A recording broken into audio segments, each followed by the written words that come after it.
रस धातु, रक्त धातु और मांस धातु, इन तीन धातु के बाद आता है मेद धातु. मेद धातु is the body component which indicates fat in general and adipose tissue in particular. So it is the fourth धातु in order of 7 धातुस. तो आज हम पढ़ेंगे मेद धातु के बारे में. सबसे पहले आता है मेद धातु की निष्पत्ति, मतलब मेद वर्ड डिराइव कैसे हुआ है. त्रिमेदा स्नेहन धातु से मेदा शब्द को निष्पन्न हुआ माना है. मित धातु में जब अस प्रत्यय लगता है तो मेद वर्ड डिराइव होता है. तो ये हो गया मेद धातु की निष्पत्ति. अब आता है मेद धातु की उत्पत्ति. मेद धातु बनता कैसे है. मासन मेदः प्रजायते, इसका मतलब है कि मांस से मेद की उत्पत्ति होती है. पहली धातु आगे की धातु का निर्माण करती है. जैसे रस ने रक्त को बनाया, फिर रक्त ने मांस को बनाया. मांस ऐसे ही मेद धातु का निर्माण करती है और मेद धातु आगे जाके अस्थि धातु बनाती है. अब आचार्य चरक कहते हैं कि मांस अपनी अग्नि से पककर तथा अपनी अग्नि और अपने में रहने वाले जलीय गुण डेट इज स्निग्धता से युक्त हो मेदो धातु बन जाता है. मतलब हर एक धातु की अपनी अग्नि होती है. मांस धातु की अग्नि होती है मांसाग्नि. तो मांस अपनी अग्नि डेट इज मांसाग्नि से पककर और अपने में रहने वाले जलीय गुण, स्निग्धता मतलब होता है ऑयलीनेस, इन सब से युक्त होकर मेद धातु बन जाता है. मांस धातु के सूक्ष्म भाग से मेद निर्माण अंश बनते हैं. अब इन पे जब मेदाग्नि काम करती है, मेद की अग्नि को बोलेंगे मेदाग्नि, तो इन पे जब मेदाग्नि काम करती है तो ये बनाती है प्रसाद, जिसको हम सार भी बोलते हैं, और किट. किट मतलब होता है मल, उसका वेस्ट मटेरियल. तो अगर क्वेश्चन आता है मेद धातु का मल बताओ या मेद धातु का किट बताओ तो हम बोलेंगे स्वेद. स्वेद होता है स्वेट. तो ये हो गया मेद धातु का किट. अब प्रसाद और सार ये स्थूल भाग बनाता है और एक सूक्ष्म भाग बनाता है. सूक्ष्म भाग होता है कम जो बनता है, स्थूल भाग ज़्यादा अमाउंट में बनता है.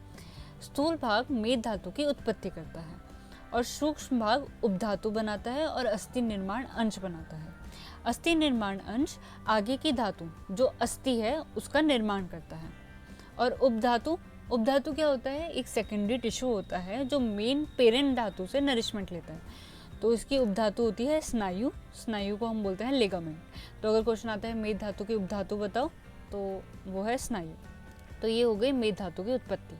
अब आता है मेद का 5 भौतिक स्वरूप एवं गुण. हर धातु 5 तत्वों से मिलकर बना होता है, पर हर एक पर्टिकुलर धातु में किसी एक या 2 धातु की प्रधानता होती है. तो मेद धातु में जल एवं पृथ्वी महाभूत की प्रधानता होती है. अब आते हैं इसके गुण. यह धातु द्रव, फ्लूइड, स्निग्ध थोड़ा ऑयली, सलक्षण डेट इज सॉफ्ट, पिच्छिल चिकना, वर्ण में श्वेत पित्त वाइट और येलो कलर का मिक्स, स्वाद में मधुर मीठा, पाक में गुरु एवं विशिष्ट गंध वाला डिस्टिंक्टिव स्मेल वाला होता है. तो ये हो गया मेद का 5 भौतिक स्वरूप और उसके गुण. अब आता है मेद धातु का स्थान. मेद धातु कहाँ कहाँ होता है. आचार्य सुश्रुत ने मेदोधरा नामक तीसरी कला का वर्णन किया है.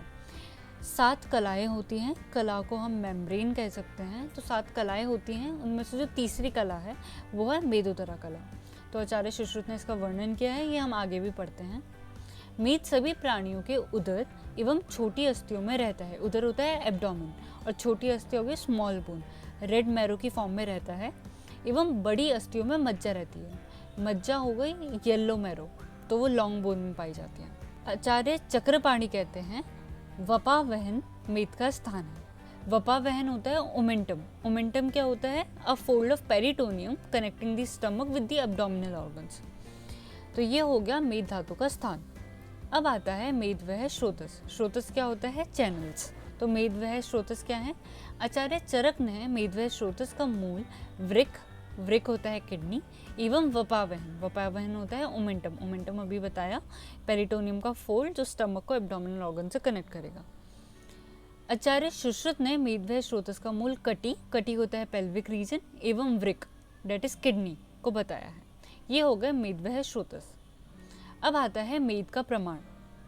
मेद का प्रमाण है 2 अंजलि. अंजलि क्या होता है, जैसे जो पीछे इमेज है, अगर ऐसे हम हाथ को जोड़ेंगे तो उसमें जो स्पेस आती है वो हो गई 1 अंजलि. तो 1 Anjali is equal to the quantity that can be filled in a space form from joining once palms together. तो मेद की क्वांटिटी क्या है? 2 अंजलि। अब अंजलि की क्वांटिटी डिफरेंट होती है, जैसे कोई कहता है 1 अंजलि होगी 160 ml, अब वो किसी का हाथ छोटा होता है किसी का बड़ा होता है, उस पर डिपेंड करता है। तो ये हो गया मेद का प्रमाण। अब आता है मेदो अग्नि कर्म। मेद की अग्नि होती है मेदो अग्नि, तो उसके कार्य, उसके कर्म क्या क्या हैं? हमने इसकी उत्पत्ति में पढ़ा कि 3 परिणाम होते हैं, सूक्ष्म भाग, अस्थि निर्माण अंश, स्थूल अंश जो मेद धातु बनाता है, और मल स्वेद। तो ये हो गया मेदो अग्नि कर्म। फिर आता है मेद धातु के कार्य। मेद धातु के काम क्या क्या हैं? प्रीणनम, जीवनम, लेपह, स्नेहो। हमने पढ़ा था प्रीणनम होता है रस का कर्म, जीवनम होता है रक्त का, लेपह होता है मांस, स्नेहो होता है मेद धातु का कार्य। स्नेहन अर्थात शरीर में स्निग्धता उत्पन्न करना, मतलब ऑयलीनेस लाना, ये हो गया मेद धातु का कार्य। तो अब आचार्य सुश्रुत ने क्या बताया मेद धातु का कार्य? शरीर को स्निग्धता प्रदान करना, स्वेदोत्पत्ति करना, स्वेट, दृढ़ता, शरीर को मजबूत बनाना, और अस्थियों को पुष्ट करना, आगे की धातु का निर्माण करना और उनको पुष्ट करना। तो ये हो गए मेद धातु के कार्य। फिर आता है मेद क्षय के लक्षण। मतलब जब मेद हमारी बॉडी में कम बनता है, कम अमाउंट में बनता है, तो उसके क्या क्या लक्षण आते हैं?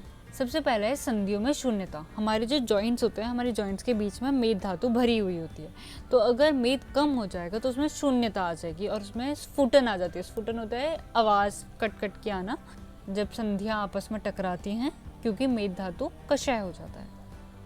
फिर होता है प्लीहा वृद्धि, जिसको हम स्प्लीनोमेगैली भी बोलते हैं, एबनॉर्मल इनलार्जमेंट ऑफ स्प्लीन। फिर आती है रूक्षता, डेट इज ड्राइनेस। मेद और मांस खाने की इच्छा, मतलब जो स्निग्ध ऑयली मीट होती है या फिर ऑयली कोई सा भी पदार्थ खाने का मन करना। फिर आता है नेत्रों में गिलानी। गिलानी होता है डिप्रेशन, डार्क सर्कल्स और आंखों के नीचे गड्ढे आ जाने, उदर का पतला होना, एब्डोमेन रीजन का पतला होना, थकावट। तो ये हो गए मेद क्षय के लक्षण, जब हमारी बॉडी में मेद कम बनता है। फिर आता है मेद वृद्धि के लक्षण। जब हमारी बॉडी में मेद ज़्यादा अमाउंट में बनता है तो उसके क्या क्या लक्षण होते हैं? सबसे पहले आता है अंगों की स्निग्धता, ऑयली स्किन। फिर आता है उदर पार्श्व वृद्धि, डेट इज ओबेसिटी। फिर आता है काश, श्वास आदि रोग होना, कफ और अस्थमा लाइक डिजीज होना। अल्प परिश्रम से श्वास फूलना, टेकिकार्डिया ऑफ लो एक्सरसाइज, मतलब कम एक्सरसाइज करने में भी हार्ट बीट ज़्यादा बढ़ जाना। दुर्गंधयम, शरीर से दुर्गंध आना। फिर स्फेट, डेट इज बटक्स, स्तन, डेट इज मेमरी ग्लैंड्स, एवं उदर, एब्डोमिनल रीजन पर चर्बी का जमा होना, फैट डिपॉजिट होना। तो ये हो गए मेद वृद्धि के लक्षण। फिर आता है मेदसार पुरुष के लक्षण। जिस पुरुष में मेद ठीक अमाउंट में होता है उस पुरुष को हम कहते हैं मेदसार पुरुष। तो उसके लक्षण क्या क्या हैं? आचार्य चरक कहते हैं वर्ण, स्वर, नेत्र, केश, रोम, नख, दंत, ओष्ठ, मूत्र, पुरुष विशेष रूप से स्निग्ध होते हैं, ऑयली होते हैं। क्या क्या? उनका complexion, voice, eyes, hairs, skin hairs, nails, teeth, lips, urine, stool, ये सब ऑयली हो जाते हैं। वह व्यक्ति धन, ऐश्वर्य, सुखी, उपभोग करने वाला, दान देने वाला, सुकुमार। सुकुमार क्या होता है? कष्ट सहन नहीं करने वाला होता है। आचार्य सुश्रुत ने कहा है स्निग्ध मूत्र श्वेत स्वर वाला, स्थूल शरीर वाला और परिश्रम को ना सहन करने वाला। तो ये हो गए मेदसार पुरुष के लक्षण। तो ये हमारा मेद धातु कंप्लीट हो गया। नेक्स्ट वीडियो में हम देखेंगे अस्थि धातु के बारे में। Thank you.